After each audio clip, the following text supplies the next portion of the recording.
जी राघव चड्ढा जी। Sir आमतौर पे देखा जाता है 20 मिनट्स। सर आमतौर पे देखा जाता है कि जब भी वित्तीय बजट देश में प्रस्तुत किया जाता है तो देश के कुछ वर्ग उस बजट से खुश होते हैं और कुछ वर्ग उस बजट से निराश होते हैं। लेकिन इस बार सरकार ने वो अचीव कर लिया जिसे अचीव करना संभव ही नहीं था। इस सरकार ने इस बजट से लगभग देश के हर वर्ग को निराश किया। They have managed to displease all sections of our society. In fact sir Bharatiya Janata party के अपने समर्थक भी, अपने वोटर भी इस बजट से बेहद निराश हैं। सर बजट 2024 में अगर आप सर इनको मुझे बोलने दीजिए, नहीं तो मैं आई ओनली तो मैं बैठ जाता हूं सर। आप बैठो, आप बोलने दो। माननीय सदस्य, आप बोलो ना। माननीय सदस्य, क्या प्रॉब्लम है? कृपया बैठे। बैठो। क्या बैठ जाए? बैठो आप। प्लीज बैठिए। आप बोलिए चड्ढा जी, प्लीज कंटिन्यू बोलिए। सर पिछले 10 सालों में टैक्स लगा कर सरकार ने एक देश के आम आदमी का खून चूस लिया। अब आप मानिए आप 10 रुपए कमाते हैं, उसमें से 3-3.5 रुपए आप इनकम टैक्स के माध्यम से दे देते हैं, 2 रुपए 2.5 रुपए जीएसटी आपका चूस लेता है, 1.5-2 रुपए आपका कैपिटल गेन टैक्स लगता है, सेस सरचार्जेस 1-1.5 रुपए के लग जाते हैं, तो मात्र 10 रुपए में से 7-8 रुपए तो सरकार के खजाने में चला जाता है। तो आम इंसान को मिलता क्या है, आम आदमी को मिलता क्या है? और सरकार जो हमसे इतना टैक्स लेती है उसके बदले में सरकार हमें देती क्या है? कौन सी ऐसी अंतर्राष्ट्रीय सेवाएं, world class health care, education, transport सुविधाएं सरकार बदले में देशवासियों को देती है? मैं ये भी पूछना चाहता हूं। इसीलिए आज मुझे ये कहने में बिल्कुल भी गुरेज नहीं है that sir we in India today pay taxes like England to get services like Somalia. Sir आज सर मैं अपने इस भाषण को सर 2 भाग में बांटूंगा। पहले भाग में मैं सर सरकार की इतनी दुर्दशा 2024 के चुनावों में क्यों हुई और आज की आर्थिक स्थिति क्या है उस पर बात करूंगा, और दूसरे भाग में कुछ सुझाव भी सरकार को दूंगा। सर पहले 2019 में भारतीय जनता पार्टी की 303 सीटें थी। देश की जनता ने उन सीटों पर 18% जीएसटी लगाकर इनको 240 सीटों पर ला खड़ा किया। सर इसके कई कारण बताए जाते हैं। कोई कहता है कि धर्म का कार्ड नहीं चला, कोई कहता है जातीय कारण है, तो कोई कहने लगता है कि टिकट डिस्ट्रीब्यूशन में कमी रही। सर ये सब ऊपरी कारण है। मैं 3 कारण बताता हूं जिस वजह से भारतीय जनता पार्टी की ये दुर्दशा हुई। पहला कारण है इकोनॉमी, दूसरा कारण है इकोनॉमी, और तीसरा कारण भी है इकोनॉमी। सुनिए प्लीज, ये सर मैं बैठ जाता हूं। ये राष्ट्रपति के अभिभाषण पर चर्चा नहीं है, ये आम बजट पर चर्चा है। माननीय राघव चड्ढा जी आपस में बात नहीं करें। माननीय राघव चड्ढा जी, ये राष्ट्रपति के अभिभाषण पर चर्चा नहीं है, ये आम बजट पर चर्चा। बोलिए सर, बजट पे आप बोलो। आप बजट पर बोलिए, आम बजट। सर अगर आपने मेरी पूरी बात सुनी होती तो शायद इतनी आपत्ति इन लोगों को ना होती। सर मैं यही कहना चाह रहा हूं कि कई कारण बताए जाते हैं चुनावी हार के, लेकिन मेरे मुताबिक 3 महत्वपूर्ण कारण है। पहला कारण इकोनॉमी, दूसरा कारण इकोनॉमी, और तीसरा कारण भी इकोनॉमी। मैं इकोनॉमी की बात कर रहा हूं, चुनावों की बात नहीं कर रहा। सर पहला कारण, सर मैं बैठ जाता हूं सर, इनको चिल्लाने दीजिए, मैं बैठ जाता हूं सर। माननीय सदस्य बैठिए। जब आपका समय आए तो आप बता देना दिल्ली में कैसे आ रहे, अभी उनको बोलने दीजिए। बोलिए बंद। अभी उन्होंने बना दिया। बोलिए। सर पहला कारण हार का है rural income and inflation. Sir Bharat की 60% से ज्यादा आबादी सर गांव में बसती है, लेकिन आज सर सर ये ठीक नहीं है सर। इनकी तबीयत खराब है, इनके पेट में क्यों दर्द हो रहा है? इनकी तबीयत खराब है, इनकी तबीयत खराब है। क्या दिक्कत है? इनके पेट में दर्द हो रहा है, इनकी तबीयत खराब है क्या सर? आज आप बैठिए, बैठ जाए। माननीय सदस्य कृपया बैठ जाए। मन कृपया बैठिए।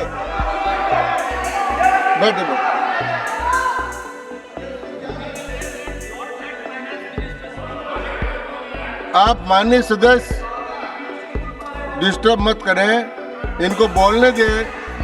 आपको बोलने का अवसर मिलेगा, अब इनको बोलने दें। हाँ सर मैंने 2.5 मिनट बोला, उसमें 5 बार इन्होंने इंटरप्ट किया। मैं अपना समय सूद समेत इनसे वसूलूंगा सर। मैं आगे चलता हूं। सर इस देश में ये सर, पहला मेरा कारण था ब्याज की आदत ठीक नहीं है sir. Rural income and inflation sir, आज rising rural inflation, rural unemployment, low crop yield, income inequality, farmer debt, high input cost, low income, no MSP और क्रॉप लॉसेस के चलते ये आलम है सर कि रूरल इनकम ग्रोथ वित्तीय वर्ष 23-24 में डेकेडल लो पे है, डेकेडल लो पे। और सर इसी के साथ साथ किसानों की आय दुगना करने का वादा था, स्वामीनाथन कमीशन के अनुसार एमएसपी देने का वादा था, वो वादे जब पूरे नहीं हुए तो आलम यह है सर कि पिछले 25 महीने लगातार रियल रूरल वेजेस डिक्लाइन पर हैं लगातार। और इसके साथ साथ यूपीए के दौरान, कांग्रेस पार्टी की सरकार के दौरान फार्म वेजेस में 8.5% का इजाफा देखा गया था। एनडीए 1 के दौरान 3% और एनडीए 2 के दौरान -0.6% का इजाफा देखा गया, यानी कि रूरल वेजेस गिरती जा रही हैं। सर मैं ऐसे साधारण भाषा में समझाता हूं सर 2014 में एक दिहाड़ी मजदूर एक दिन की अपनी दिहाड़ी से 3 केजी अरहर की दाल खरीद सकता था सर आज वही दिहाड़ी मजदूर वर्ष 2024 में एक दिन की दिहाड़ी से 1.5 केजी अरहर दाल खरीद पा रहा है, यानी कि महंगाई भी बढ़ रही है और उसकी आमदनी भी घट रही है। इसका नतीजा क्या हुआ सर? इसका नतीजा यह हुआ कि इनका वोट शेयर घटा, रूरल एरियाज में 5% भाजपा का वोट शेयर घटा, इनके खुद के यूनियन एग्रीकल्चर मिनिस्टर चुनाव हार गए और 398 रूरल सीट्स में से 2019 में इनको 236 मिली थी, आज 398 सीट्स में से इस बार मात्र 165 सीटें मिली हैं, यानी कि रूरल इंडिया में इनको नकार दिया गया है सर दूसरा मेरा जो आज देश में आर्थिक स्थिति है जिसके कारण इनकी भी ये चुनावों में दशा हुई, उसका है फूड इन्फ्लेशन। सर थाली का बजट बिगड़ गया सर, आटा हो, दूध हो, चावल हो, दही हो, हर वस्तु पे महंगाई का आलम है, जीएसटी का आलम है और लगातार इस देश में फूड इन्फ्लेशन बढ़ता जा रहा है। 9 से 9.5% के लगभग आसपास फूड इन्फ्लेशन मंडरा रही है सर इस देश में।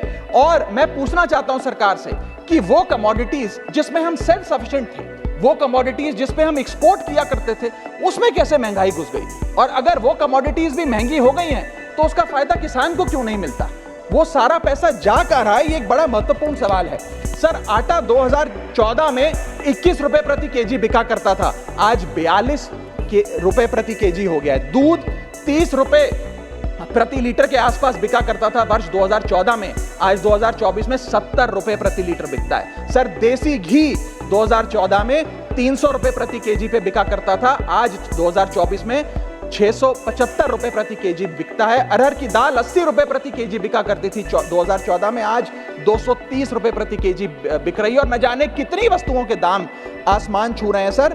और अगर यही रफ्तार रही महंगाई की तो जितनी रफ्तार से 303 से 240 पर आए हैं, उससे तेज रफ्तार से 240 से 120 पर आएंगे सर ये लोग। Sir third reason is unemployment, यानी कि बेरोजगारी। सर इनफॉर्मल सेक्टर हो या फॉर्मल सेक्टर हो, अनऑर्गेनाइज सेक्टर हो या ऑर्गेनाइज सेक्टर हो, हर जगह अनएम्प्लॉयमेंट है। और सीएमआई की रिपोर्ट यह बताती है कि अनएम्प्लॉयमेंट दर ऑर्गेनाइज सेक्टर की इस देश में 9.2% है। अनऑर्गेनाइज सेक्टर की तो बात ही भूल जाइए, ऑर्गेनाइज सेक्टर की अनएम्प्लॉयमेंट दर 9.2% है। और हम लोग अपने देश के ह्यूमन रिसोर्सेज को किस कागार पे लाकर खड़ा कर दिया है उसका आलम देखिए सर।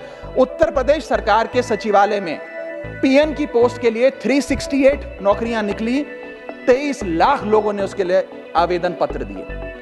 इंडियन रेलवेज के ग्रुप डी एम्प्लॉइज में 63,000 पोस्ट निकली, उसके लिए 2.5 करोड़ लोगों ने आवेदन पत्र दिए। 2.5 करोड़ ऑस्ट्रेलिया की आबादी से भी ज्यादा है sir 9,900 constable post Bihar police निकालती है, उसके लिए 11 लाख आवेदन पत्र आते हैं। और सर सारी चीजें छोड़िए, महाराष्ट्र सचिवालय के कैंटीन में 12 वेटरों को भर्ती करने के लिए जब आवेदन पत्र मांगे गए तो 7,000 लोगों ने आवेदन पत्र दिए, जिसमें कई पोस्ट ग्रेजुएट्स और ग्रेजुएट्स भी शामिल हैं। सर ये बेरोजगारी का आलम है। चौथा, की सेक्टर स्टैग्नेशन।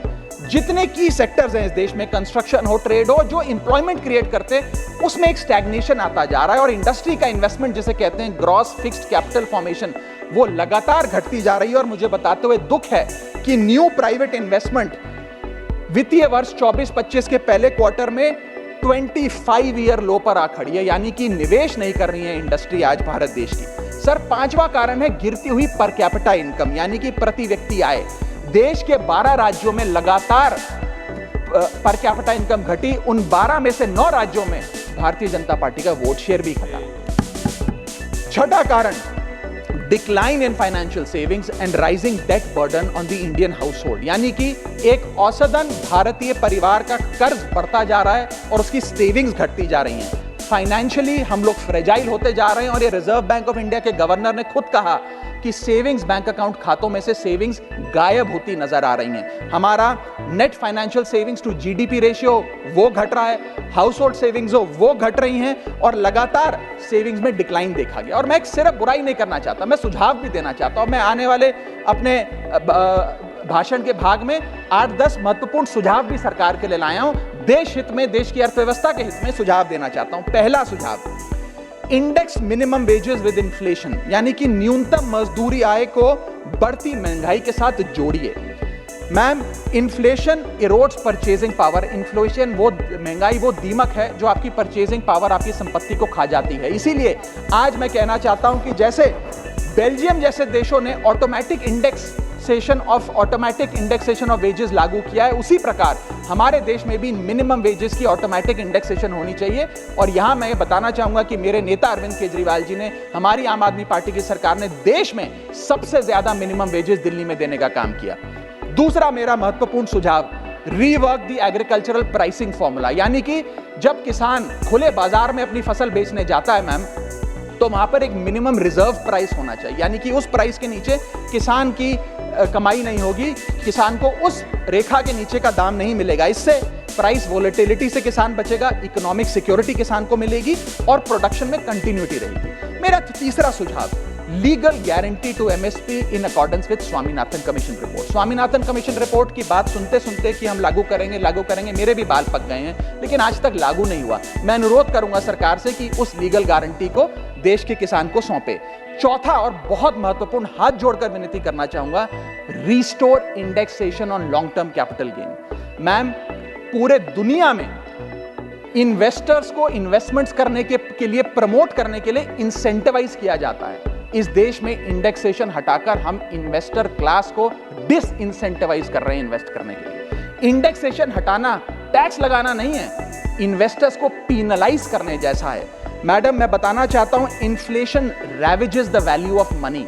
पैसे को खा जाता है इन्फ्लेशन, इसीलिए हम कॉस्ट ऑफ एक्विजिशन को इंडेक्स कर कैपिटल गेन टैक्स की कैलकुलेशन करते हैं। और जो लोग खुश हैं आज कि कैपिटल गेन टैक्स को 20% से घटाकर 12.5 कर दिया है, उनके लिए मैं एक उदाहरण लाया हूं। इस उदाहरण के माध्यम से हम समझ जाएंगे कि कैसे इंडेक्सेशन हटाना इस देश के इन्वेस्टर को एक बहुत बड़ी उसकी जेब पे डाका डालने जैसा है। मैडम, फर्ज करिए कि 2001 में आपने 1 करोड़ रुपए का एक मकान खरीदा। वो मकान की दर 6% के हिसाब से बढ़ती गई उसकी वैल्यू, और आज वो मकान जो 1 करोड़ का आपने 2001 में खरीदा था, वो आज 4 करोड़ 17 लाख रुपए का हो गया। अब 2 सिनेरियो हैं, एक इंडेक्सेशन का सिनेरियो जिसमें आप बेचें उस पर टैक्स लगे, और एक नया सिनेरियो जिसमें आप उसे बेचेंगे तो नई रेट के अकॉर्डिंग उस पर टैक्स लगेगा। मैं पहले पुराने सिस्टम के हिसाब से, इंडेक्सेशन वाले सिस्टम के हिसाब से उस पर कितना टैक्स लगेगा वो आपको बताना चाहता हूं। आज वो मकान जो आपने वर्ष 2001 में 1 करोड़ का खरीदा था, वो आप 4 करोड़ 17 लाख रुपए का बेचती हैं। तो आपकी सेल प्राइस 4 करोड़ 17 लाख, लेकिन आपकी purchase price, inflation adjusted indexed purchase price 1 crore नहीं, लगभग 3 करोड़ 60 लाख के आसपास आती है। यानी कि आपका sale price minus purchase price, जो प्रॉफिट ऑन सेल है, वो 54 लाख रुपए होता है। उस 54 लाख रुपए पर 20% के अकॉर्डिंग आप पे टैक्स लगता है। यानी कि इंडेक्सेशन वाले फॉर्मूले से आपको कुल टैक्स 10,80,000 रुपए देना पड़ता है। मैं राउंड ऑफ करके 11 लाख रुपए गया था। लेकिन जो नई व्यवस्था है जिसमें इंडेक्सेशन आपसे छीन लिया गया है, उसमें sale price 4 crore 17 lakh, cost price 1 crore, मुनाफा 3 करोड़ 17 लाख, उस पर 12.5% टैक्स, यानी कि टैक्स कुल मिलाकर आपका बनता है 39,62,000। यानी कि नई व्यवस्था में वही 1 करोड़ का मकान अगर आप बेचेंगे आज 4 करोड़ 17 लाख का, तो आपको लगभग 40 लाख रुपए टैक्स देना पड़ेगा। और पुरानी व्यवस्था में आपको मात्र 11 लाख रुपए टैक्स देना पड़ेगा, यानी कि 40 माइनस 11 लगभग 29 लाख रुपए का एडिशनल टैक्स आपको देना पड़ेगा मात्र 1 करोड़ रुपए के प्लॉट की सेल पर। यह है इंडेक्सेशन का खेल। इसीलिए indexation long term capital investments के लिए अति आवश्यक है। मैं सरकार से अनुरोध करूंगा कि उसे ना हटाएं, और आज मैं इस सदन में भविष्यवाणी करता हूं, अगर आपने इंडेक्सेशन वापस लागू नहीं किया तो 3 चीजें होने जा रही हैं इस देश में। पहला, रियल एस्टेट में इन्वेस्टमेंट गिरने वाली है और लोग अपना ड्रीम होम कभी नहीं खरीद पाएंगे। दूसरा, अंडर वैल्यूएशन होगी प्रॉपर्टी डील्स की, सब लोग सर्कल रेट पे प्रॉपर्टी खरीदेंगे बेचेंगे, कोई असल कीमत नहीं बताएगा। और थर्ड थिंग जो इस देश में होने जा रही है, रियल एस्टेट सेक्टर में भारी तादाद में ब्लैक मनी आने जा रहा है अगर आपने ये इंडेक्सेशन का फैसला वापस नहीं लिया। मेरा 5वां सुझाव सरकार को, फाइनेंशियल सेविंग्स को इंसेंटिवाइज करिए। डेट में, इक्विटी में, म्यूचुअल फंड्स में, बैंक डिपॉजिट्स में फाइनेंशियल इन्वेस्टमेंट्स, और खास करके जो 24 से 36 महीने से अधिक लोग अपनी इन्वेस्टमेंट रखते हैं उन्हें इंसेंटिवाइज करिए, टैक्स मत करिए, पेनलाइज मत करिए। और मैं कहूंगा आने वाले समय में आपको लॉन्ग टर्म कैपिटल गेन पे टैक्स अबॉलिश करने के लिए भी सोचना चाहिए, ना कि उसे सिर्फ कम करना चाहिए। छठा मेरा सुझाव, review, revise and simplify GST. GST जिसे गहरा संकट टैक्स या गब्बर सिंह टैक्स के नाम से आज देशवासी जानते हैं, रोटी हो, कपड़ा हो, मकान हो, हर चीज पे जीएसटी लगा कर हमने इस देश के इन्फ्लेशन पर भी जीएसटी लगा दिया, सारी चीजें महंगी हो गई। मेरा सुझाव है सरकार से कि इस जीएसटी के पूरे फ्रेमवर्क को कॉम्प्रिहेंसिवली स्टडी कर रिवाइज करिए। एक्सपोर्ट ओरिएंटेड सेक्टर्स में जीएसटी कम करिए ताकि हम ग्लोबली कंपेटिटिव बन सकें। एसएमई सेक्टर जो नौकरियां देता है, छोटे उद्योग हैं, उसमें जीएसटी कम करिए। और एसेंशियल कमोडिटीज, दूध, दही, चावल, रोटी, चावल, आटा, उस पर कम से कम जीएसटी विड्रॉ करिए। मेरा 7वां मेरा सुझाव, give more to states. India is a union of states. States की जेब में थोड़ा पैसा डालिए। कोलिशन पॉलिटिक्स के कंपल्शन हम समझते हैं कि आपको बिहार को, आंध्र प्रदेश को ज्यादा पैसा देना था, लेकिन उन राज्यों ने जिन्होंने आपको भरपूर वोट दिया, गुजरात ने, दिल्ली ने, मध्य प्रदेश ने, उड़ीसा ने, झारखंड ने, छत्तीसगढ़ ने, जिन लोगों ने अपने राज्यों की लगभग सारी सीटें आपकी झोली में डाल दी, उनसे क्या गलती हुई? उन राज्यों को आपने दिया एक झुंझुना और बाकी 2 राज्यों को पे सब कुछ लौटा दिया। तो ये डिस्क्रिमिनेटरी फेडरलिज्म नहीं होना चाहिए, कोऑपरेटिव फेडरलिज्म होना चाहिए। ये गुहार में लगाना चाहूंगा। और इस सरकार को एक बुरी आदत है सेस और सरचार्ज लगाकर पैसा वसूलने की। सेस और सरचार्ज वो टैक्स है सरकार का जिसे उन्हें राज्यों के साथ बांटना नहीं पड़ता, वो डिविजिबल पूल में नहीं जाता। इसीलिए सरकार सेस और सरचार्ज लगा कर आम आदमी से पैसा वसूलती है। मैडम, अगर केंद्र सरकार 100 रुपए कमाती है तो उसमें से 18 रुपए सेस और सरचार्ज के जरिए कमाती है, यानी कि मात्र 82 रुपए, 100 में से 18 हटा दीजिए, 82 रुपए डिविजिबल पूल में जाता है जो राज्यों में बांटा जाता है। 18 रुपए सीधा सरकार की जेब में जाता है। मैं अनुरोध करूंगा कि सेस और सरचार्ज की या तो इस प्रथा को बंद करें या वो भी डिविजिबल पूल में डालकर स्टेट्स के साथ बांटे। मेरा 8वां सुझाव, जीएसटी कॉम्पनसेशन जो राज्यों के लिए बंद कर दिया गया है उसे कम से कम 5 साल और दीजिए। कई ऐसे राज्य हैं, तमिलनाडु है, महाराष्ट्र है, पंजाब है, गुजरात है, जिनकी अर्थव्यवस्था आज जीएसटी कॉम्पनसेशन के पैरों पे खड़ी हुई है, जो आज हमारे बजट का 10 से 15% हिस्सा इनकम का जीएसटी कॉम्पनसेशन से आता है। मैं अनुरोध करना चाहूंगा सरकार से कि कम से कम 5 साल और जीएसटी कॉम्पनसेशन देकर इन राज्य सरकारों की मदद की जाए। और अंत में बस मैं यही अपनी बात बोलकर खत्म करूंगा मैडम, कि इस बजट ने टैक्स बढ़ा बढ़ाकर इस देश के आम आदमी के खून चूसने का काम किया। मैं अनुरोध करूंगा कि डायरेक्ट टैक्स हो या इनडायरेक्ट टैक्स हो, इस पूरी व्यवस्था पे एक बार फिर से गौर फरमाया जाए।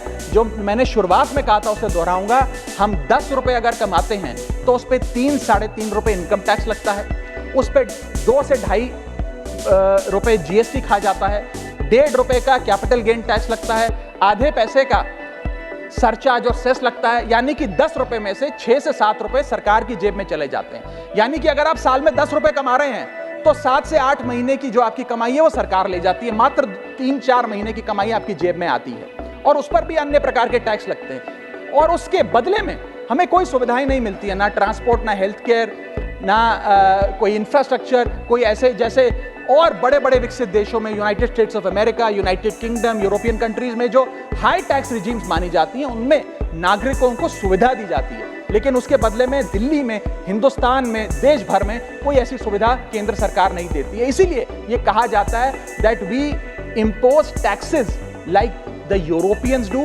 To get services like sub Saharan countries. मैं अनुरोध करूंगा सरकार से कि इस टैक्स पे फ्रेमवर्क को डायरेक्ट हो या इनडायरेक्ट टैक्स हो, उसका भी एक कॉम्प्रिहेंसिव रिव्यू करें। बहुत बहुत शुक्रिया। अगर आप ये वीडियो YouTube पर देख रहे हैं तो हमारे चैनल को सब्सक्राइब करें और बेल आइकन को दबाना ना भूलें। अगर आप Facebook पर ये वीडियो देख रहे हैं तो हमारे पेज को लाइक करें।